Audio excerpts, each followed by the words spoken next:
At 28 years old, Max Verstappen is already a four-time Formula One world champion, holding 71 Grand Prix victories and a record book rewritten by his clinical efficiency. Yet right now, the racing world is witnessing a paradox as brutal as it is heartbreaking. The most terrifyingly effective driving machine in modern motorsport history has locked himself into a multi-year rebuild, watching the golden years of his biological prime tick away inside compromised machinery. When a generational driver reaches absolute physical and mental maturity, the sport owes them an arena to fight.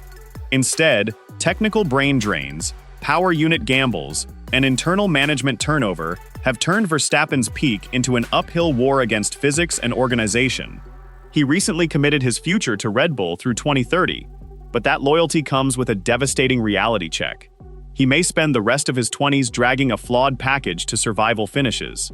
Hit subscribe right now so you do not miss our high-retention technical breakdowns, and drop a comment. Did Max make the biggest mistake of his career by signing with Red Bull through 2030, or will he drag them back to the front? To understand the weight of where Max sits today, you have to look at the exact mechanics of how he was manufactured. Max Verstappen did not stumble into motorsport. He was engineered from infancy by his father, Jos Verstappen. This was not conventional youth coaching. This was an unyielding, high-pressure crucible designed to eradicate human hesitation. Jos threw Max into go-karts in freezing rain, forced him to drive without gloves until his fingers went completely numb just to teach him how to feel micro-vibrations across the chassis, and famously abandoned him at an Italian gas station after a botched race to force him to sit in the cold reality of failure. Every emotional buffer most human beings rely on was systematically stripped away.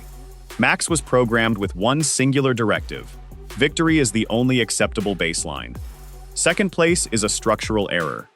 That psychological programming produced a driver without fear. At 17, he debuted in Formula One with Scuderia Toro Rosso, instantly becoming the youngest starter in the history of the sport.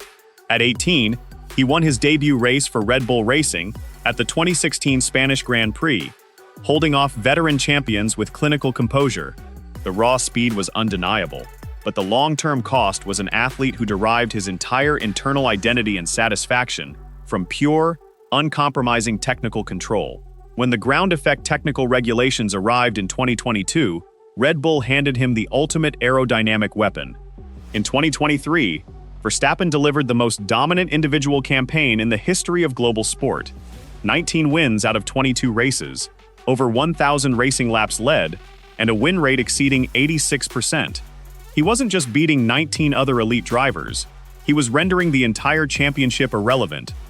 He operated in a state of absolute psychological harmony with his car, extracting performance with zero wasted motion. Then, the cracks formed where no driver can protect themselves: off the racetrack. The intellectual brain trust that built the Red Bull Dynasty began to disintegrate in public view. Adrian Newey, the design genius responsible for every championship-winning car in Red Bull's history, announced his departure. Jonathan Wheatley, the sporting director who ran the operational backbone of Red Bull's legendary sub-2-second pit crew and race day execution, walked away. Rob Marshall had already left for McLaren. In less than 18 months, the engineering architects who guaranteed Verstappen's dominance were gone. Look closely at the data from the 2024 season into the current era, when rival teams like McLaren and Ferrari brought floor upgrades that widened their operating window. Red Bull's development hit a massive correlation dead end. The car developed a vicious handling disconnect.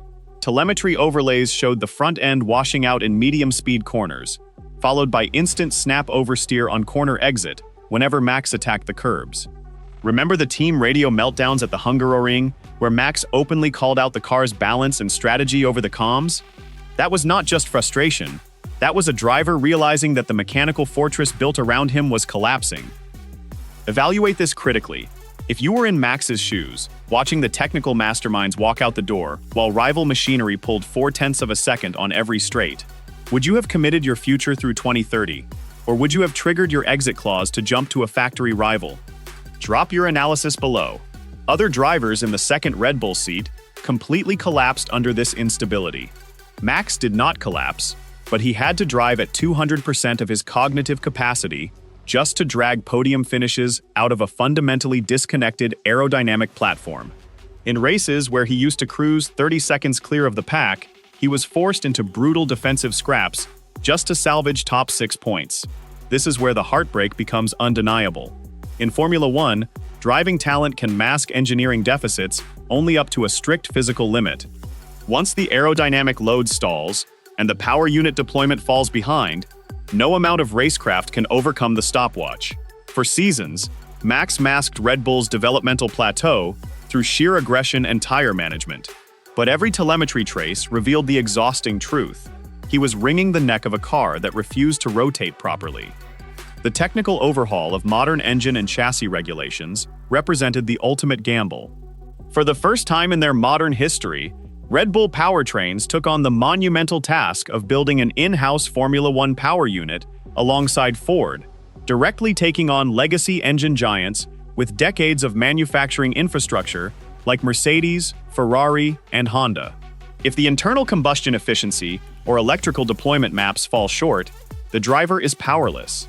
On high-speed circuits like Spa or Monza, straight-line energy clipping leaves a driver completely defenseless against factory-backed rivals, turning qualifying laps into defensive damage limitation before the race even starts. At 28, most Formula One legends are entering their absolute golden window, the exact intersection where peak physical reaction times meet complete tactical maturity. Ayrton Senna won all 3 of his world championships between 28 and 31. Michael Schumacher won 5 consecutive titles with Ferrari between 31 and 35. Lewis Hamilton produced his most dominant campaigns in his early to mid-30s. Verstappen should be in the middle of a decade-long dynasty that cements him as the statistically undisputed greatest driver of all time. Instead, at 28, he faces the brutal reality of spending his prime years fighting a multi-year technical rebuild, wrestling machinery that cannot consistently challenge for victories. The psychological toll of winning everything early in life is that it removes the illusion of the prize. Drivers spend decades fighting just to taste a single victory. They sacrifice their personal relationships, their physical well-being, and their entire youth for a shot at standing on the top step of the podium. Max achieved that goal as a teenager. By 26, he had conquered every single metric the sport had to offer. When the finish line is reached that early, the shiny veneer of trophies disappears, leaving behind only the cold reality of the daily operational grind. For a driver who was conditioned from 5 years old to believe that winning was the only acceptable outcome, the loss of dominance does not create hunger, it creates friction. When you know you are driving at a level higher than anyone on the grid, yet the machinery underneath you cannot execute a corner without sliding wide, every single lap becomes an exercise in frustration. It is not just about losing points in a championship table, it is about the fundamental offense to his perfectionist wiring. Consider this strategic shift. Is Max's long-term extension through 2030 a demonstration of ultimate team leadership, or a trap that will cost him the chance to match Schumacher and Hamilton's 7 world titles? Tell us which side of the debate you sit on. The dynamic between driver and constructor is always delicate, but in Max's case, it was built on absolute trust in a specific group of technical minds. For years, Christian Horner, Helmut Marko, and Adrian Newey formed an impenetrable shield around him. They absorbed the media pressure, handled the political infighting, and gave him a cockpit where he could simply exist as a pure racing entity. With that shield fractured by internal disputes and leadership departures, Max has been forced to step into roles he never wanted: political mediator, team spokesperson, and public defender of an organization under siege. Every minute spent managing team politics is a minute taken away from the pure craft of driving. Other drivers thrive in the political arena. They use the media to destabilize rivals and build corporate coalitions. Verstappen detests it. His communication is blunt, direct, and entirely devoid of corporate polish. When asked about rule changes, sprint races, or commercial spectacles, his answers are consistently unapologetic. He wants to race real circuits, on proper tires, in cars that reward driver skill over energy management tricks. As Formula One pushes further into entertainment, expanding to street circuits that prioritize spectacle over racing purity, the philosophical gap between the sport and its most dominant driver widens every single weekend. Verstappen has never hidden his disdain for showmanship over sport. He skipped driver introductions in Las Vegas, criticized the calendar expansion repeatedly in post-race press conferences, and called out administrative trivialities that distract from on-track battles. This ideological clash creates a unique tragedy. Formula One has built its entire modern commercial surge around personality, drama, and entertainment. Yet its defining competitor is an anti-celebrity purist who only cares about the physics of a tire on asphalt. When the sport tries to pull him toward entertainment, he pushes back toward raw competition. When the machinery prevents him from competing at the absolute front, the entire justification for participating collapses. The reality of modern motorsport is that technical cycles move slowly. Once an engineering advantage is lost, recovering it often takes years of structural rebuilding, wind tunnel recalibration, and staff recruitment.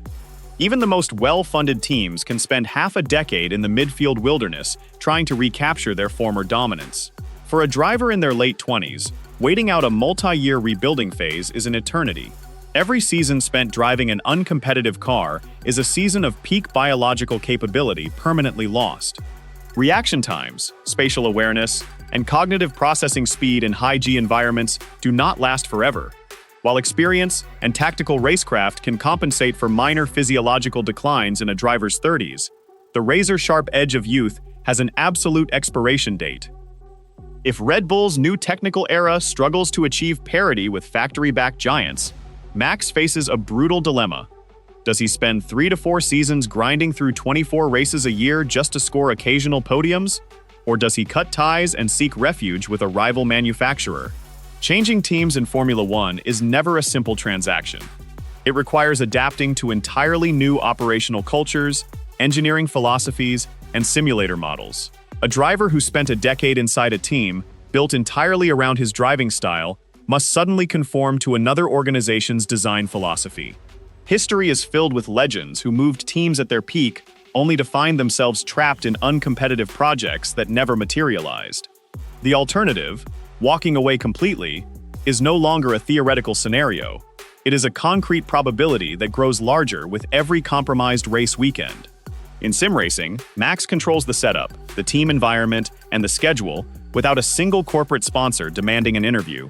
In endurance racing, the focus shifts entirely to vehicle development, mechanical sympathy, and multi-driver strategy, without the toxic media circus of a Formula One paddock. He has already established his own GT3 team, Verstappen. Calm racing. He spends dozens of hours every week driving virtual endurance events with Team Redline. He has stated on record that he wants to race at the 24 Hours of Le Mans, compete in the World Endurance Championship, and walk away from the Formula One circus while he is still young enough to dominate other categories. Assess this dynamic honestly. Has Formula One's aggressive shift toward entertainment and 24-race schedules alienated purist drivers, making early retirement a more attractive option than chasing historical records? Let us know how you see the modern calendar affecting driver longevity. Look at the contrast between him and previous champions. Schumacher and Hamilton lived and breathed the Formula One lifestyle until they were past 40. Max Verstappen treats Formula One as a job that he happens to be better at than anyone else on Earth. The moment that job ceases to provide the pure thrill of technical excellence, the cord will be cut without hesitation. The racing world has seen world champions walk away before. Nico Rosberg retired the second he achieved his childhood dream in 2016, unwilling to pay the immense mental and personal toll a second time. James Hunt stepped away when the corporate grind outweighed the thrill. But Max Verstappen sits in a completely unprecedented category, a driver who still possesses greater pure driving ability than anyone on the planet, yet finds himself trapped between a locked-in 2030 commitment and a machine that cannot match his standard. If Red Bull's new technical era requires 3 to 4 seasons of wind tunnel overhauls and power unit development to reach parity, Max will be 31 or 32 before he sits in a dominant car again. In motorsport, peak biological reaction times and split-second cognitive processing in high-G corners do not wait for engineering turnaround cycles. Every year spent finishing 5th or 6th is a year of unmatched driving perfection, permanently lost to history. The tragedy of Max Verstappen is not that he won't have enough trophies. His legacy as a 4-time world champion and a generational phenomenon is permanently carved into stone. The tragedy is that the sport's political turbulence, technical volatility, and engineering cycles are consuming the absolute peak of the most complete racing driver the modern era has ever witnessed. Can Red Bull fix their power unit deficits and aerodynamic balance in time to give Max a fifth title, or has he tied his prime to a sinking ship? Leave your exact prediction in the comments right now, and click the video on screen to see our full breakdown of the technical power unit changes reshaping the entire grid.